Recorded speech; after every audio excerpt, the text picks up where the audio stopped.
Reelección no es una palabra que produce diferentes impactos dependiendo del lugar donde esa palabra choca. Reelección desde el punto de vista legal.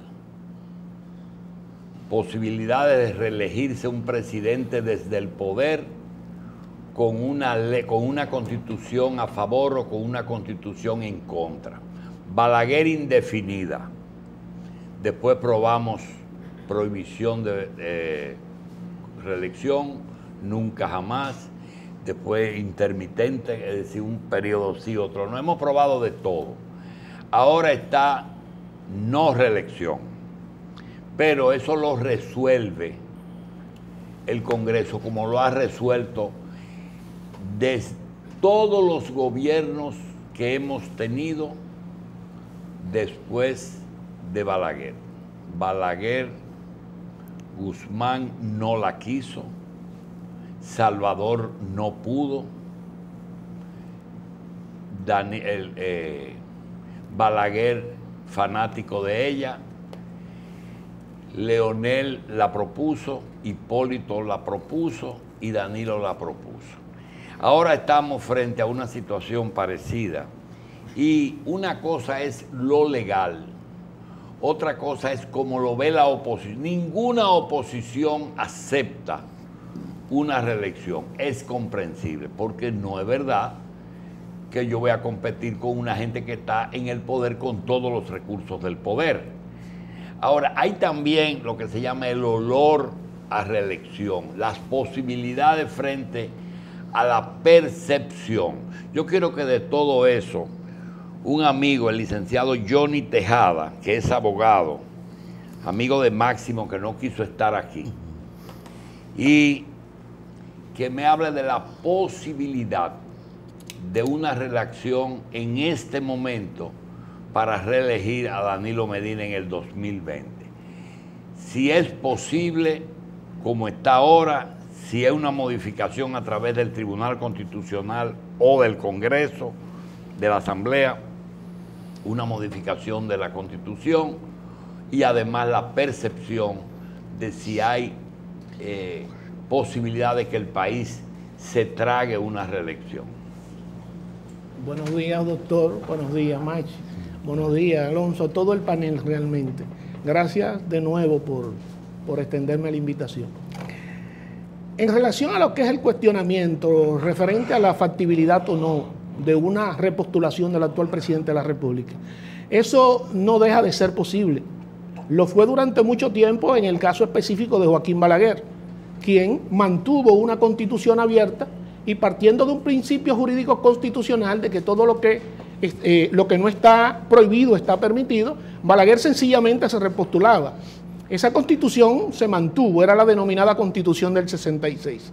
A partir de ese momento histórico se generaron prohibiciones. Es de la manera en cómo podemos sintetizar la idea de lo que fueron los cambios constitucionalmente aceptados por la clase política dominicana y el resto de la sociedad en sentido genérico. Prohibiciones. ¿Qué resultó de esas prohibiciones? Señores, la clase política no respeta prohibiciones. La clase política en República Dominicana demostró que independientemente de las estructuras de redacción en el plano constitucional a propósito de lo que era el tema de la reelección presidencial, simplemente ellos buscaban el mecanismo para poder volar la cerca y sencillamente garantizarse una repostulación. ¿O acaso no tuvo Leonel Fernández Reina, lo que fue el llamado nunca jamás? El nunca jamás, sin embargo, la capacidad intelectual de Leonel Fernández le permitió enviar al Congreso de la República una reforma a la Constitución para sencillamente, y pese al momento histórico en que lo hizo, en donde ya él no se iba a repostular, fíjense cuánta sagacidad, él no se iba a repostular, pero quería dejar abiertas las posibilidades. Yo no quería interrumpirte, pero Zelaya en Honduras tuvo una encrucijada. La única constitución que existe en la tierra que prohíbe hablar de algo y se constituye en un delito hablar es la Constitución de Honduras, que dice: el que habla de modificación de la Constitución para fines electorales es motivo de destitución. ¿Eso constitucionalmente es viable? Cuanto aprueba la Constitución, se supone que es la expresión de una, digamos, voluntad libérrima, valga lo que pudiera ser una aparente redundancia. Y hay algunos puntos que son no deben de tocarse la Constitución de la República lo establece. Lo que es el cambio de lo que son las estructuras de los poderes públicos, de lo que es el sistema político dominicano, está en gran medida prohibido por la Constitución vigente actualmente. Es decir, existen puntos que son intocables desde el punto de vista jurídico constitucional. De manera que si el legislador entiende sobre la base de una asamblea que tal o cual punto debe de ser aprobado, pues sencillamente tienen el voto. Sigue. Y para ellos están facultados Sigue. conforme a la Constitución. De manera que todo cuanto fuere posible bajo lo que es este esquema sociojurídico que tenemos, bueno, pues el Congreso tiene la facultad ya sea de aprobarlo o sencillamente de no Si este aceptarlo. gobierno quisiera reelegirse, o si algunos quisiéramos que se reelija, debe de ser a través del fallo del Tribunal Constitucional que diga que una prohibición solamente afecta a una persona, o debe de ser motivo de una modificación constitucional. La modificación constitucional Tiene que ser una modificación. es inexorable. Es que existe ya una limitante desde el punto de vista constitucional. Entonces, para poder vencer esa limitante, que se convierte en una especie de muro de contención, tiene el actual gobierno, específicamente el presidente de turno, que enviar un proyecto de reforma al Congreso en ese sentido para poder garantizar ese objetivo. Pero ¿podría ser viable? Por supuesto que podría ser viable. Yo planteaba en la ocasión anterior en que estuve por aquí que tenía que hacerse sobre la base de un acuerdo con la clase política, con todos los partidos políticos, para decirle, mira, esta es una reforma que va a abrir las posibilidades de una repostulación cuantas veces tú tengas como político en el poder la oportunidad de estar. Pero vamos a resolver un problema. ¿Cuál es? Que cada vez que haya una repostulación no haya que enviar al Congreso de la República toda esa propuesta para entonces tener que sacar la llamada comida del BOA y crear una discusión temática sobre una situación que podía resolverse sobre la base de un acuerdo político entre todas las estructuras partidarias que existen. Es cierto eso, pero la Constitución actual dice qué hay que hacer para reformarla. Por supuesto, por supuesto. Ahí es mandatorio y es ineludible. Pero eso es un procedimiento constitucional. Los procedimientos desde el punto de vista jurídico en todas las áreas, en todas las materias, son expresión de forma. Es decir, son las formas a ser respetadas para poder lograr el cambio. Es decir, que solo hay que cumplir con los parámetros establecidos en la Constitución como tal. Doctor, yo creo que ese problema está resuelto. Ese pacto que usted está planteando ya se realizó en el 2015. No. Se modificó la Constitución y se establecieron 2 periodos consecutivos, porque usted está planteando reelección indefinida, volver al esquema anterior. Repostulación indefinida, no es que estoy planteando, yo lo planteé ya. Y hay un análisis en ese sentido desde lo que fue el proceso de fundación de la Primera República.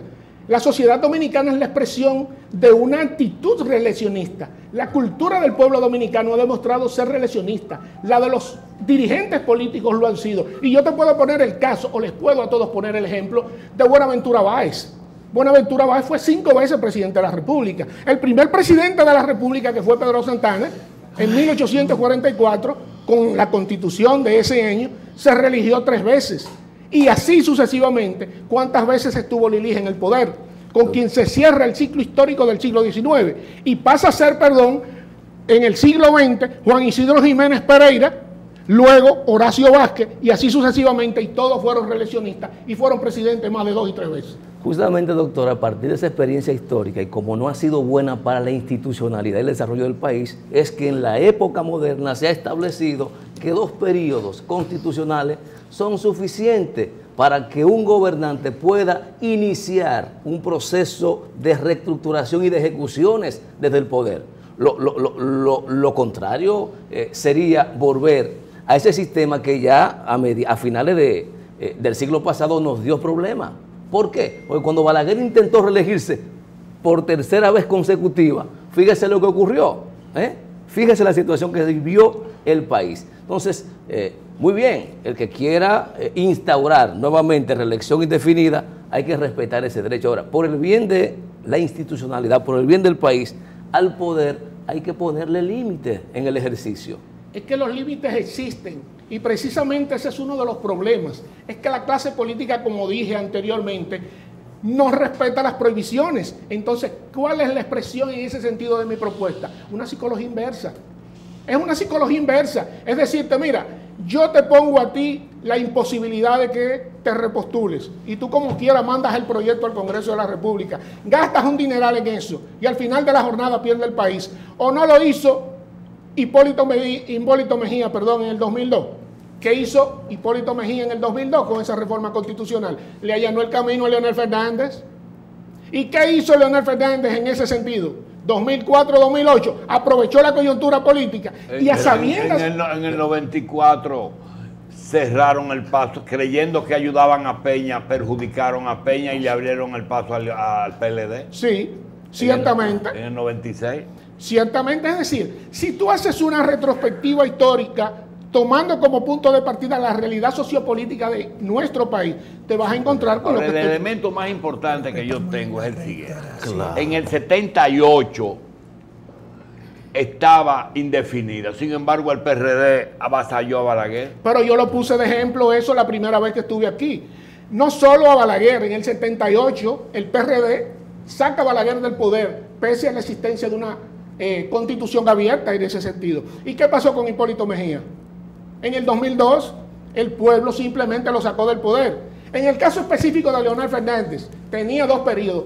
¿Acaso ustedes creen que en el 2012 Leonel no se repostula de nuevo por el impedimento constitucional? No, hombre, no seamos ingenuos. Simplemente porque sabía que una tercera repostulación era peligrosa, porque sabía que los números no le daban. Y Leonel es un hombre inteligente, sumamente inteligente. Y sencillamente dijo, espérate, déjame poner como hacía Balaguer, poner el termómetro, a ver hasta dónde yo puedo ser repostulado una tercera vez y ganar. Si él logra que ese termómetro le dé unos puntajes bien altos, se repostula. Manda el cambio o la modificación de la Constitución al Congreso y simplemente logra su objetivo. De manera que nosotros estamos peleando con algo. Entonces, que los políticos vencen, señores. Ese es el problema. Es acomodarle la cosa al interés de la dirigencia partidaria. No es acomodar la cosa al interés del país. Y del país también. ¿Sabe por qué? Porque ¿quién paga las reformas constitucionales? Del erario público no es que salen los cuartos para darle la comida del bobo al Congreso de la República. ¿Quién paga esos cuartos? ¿Lo paga Danilo Medina? ¿Lo paga Hipólito Mejía? ¿Lo paga Leonel? ¿Lo paga Balaguer? No, esos cuartos son tuyos, son míos, son del país. Y sin embargo, ¿quién me dice a mí que cada vez que se mande el proyecto de reforma constitucional no hay que darle un dineral al Congreso de la República? Ahí está parte de la corrupción. Entonces vamos a solucionar ese problema. ¿Usted no cree que lo más correcto es que la clase política se ajuste al mandato constitucional al que juran obedecer y cumplir antes que por un asunto de carácter económico para satisfacer sus egos, modificar permanentemente la Constitución o establecer de manera indefinida la reelección en la repostulación? Eso sería lo ideal. Pero vamos hacia allá, doctor. Pero vámonos otra vez a la historia. Los invito a todos otra vez a la retrospectiva histórica que he hecho. Señores, yo me voy al proceso de fundación de la Primera República. Cuando Pedro Santana por primera vez obliga en la Villa de San Cristóbal al Congreso de turno en ese momento a que le aprueben el artículo 210, yo soy responsable ante el Congreso y ante el país de cualquier ejecutoria de mi gobierno. Sin embargo, Pedro Santana, a partir de ahí inicia la reelección. 3 veces presidente de la República.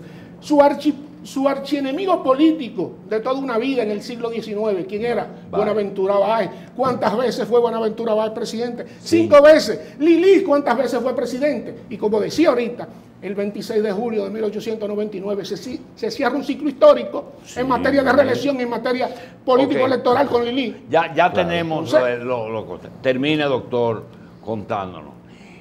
¿Es posible una reelección ahora y es un trago fácil de bajar?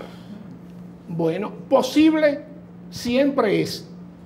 Tenemos el histórico ahí. Yo no estoy planteando en ese sentido nada respecto de lo cual no haya hecho referencias históricas. He puesto ejemplos por demás. Más de 5 o 6 ejemplos he puesto. En ese sentido, lo segundo, el trago, ¿es amargo o no es amargo? Todo va a depender de quién se lo vaya a beber. Si el café no tiene azúcar, y a mí me gusta sin azúcar, será factible. Ahora, si el café no tiene azúcar y me gusta dulce, entonces será un tanto amargo. Todo va a depender del cristal con que se mire y de quién se vaya a beber el trago. Pero conforme a la situación política actual, yo creo que debemos de armarnos de valor. Yo me he atrevido a plantear algo en esa dirección que a muchos les cuesta morderse la lengua. Yo me he atrevido a hacerlo y por escrito lo tengo planteado y voy sencillamente. En una supuesta reforma constitucional que sea inevitable, ¿qué debe decir? ¿A partir de ahora 2 años y no reelección o indefinida? No, oiga bien el planteamiento en ese sentido. Es al revés, no debe decir nada. Lo dije precedentemente. Es sencillamente no tocar el tema de la reelección en el ámbito constitucional, para partiendo de un principio jurídico constitucional, como decía anteriormente, de que lo que no está prohibido está permitido, usted decida medir la correlación de fuerza. Aquí todos hemos sido políticos. Usted mide la correlación de fuerza del momento histórico. Sacar que le ese tema de la Constitución. Exactamente. That's right, como lo hizo Balaguer. Ya. Y sencillamente con eso, entonces te dejamos la pelota en tu cancha. Tú eres... Como hicieron con las primarias abiertas o cerradas, que lo decida cada partido. Que lo decida cada partido, exactamente. Entonces, si el Congreso de la República decide, señores, este tema se va de la Constitución, aquí no se va a volver a tocar ese tema, que cada político en el poder decida si es factible para él repostularse. Yo puse un ejemplo ahorita, el caso de Leonel y de Balaguer.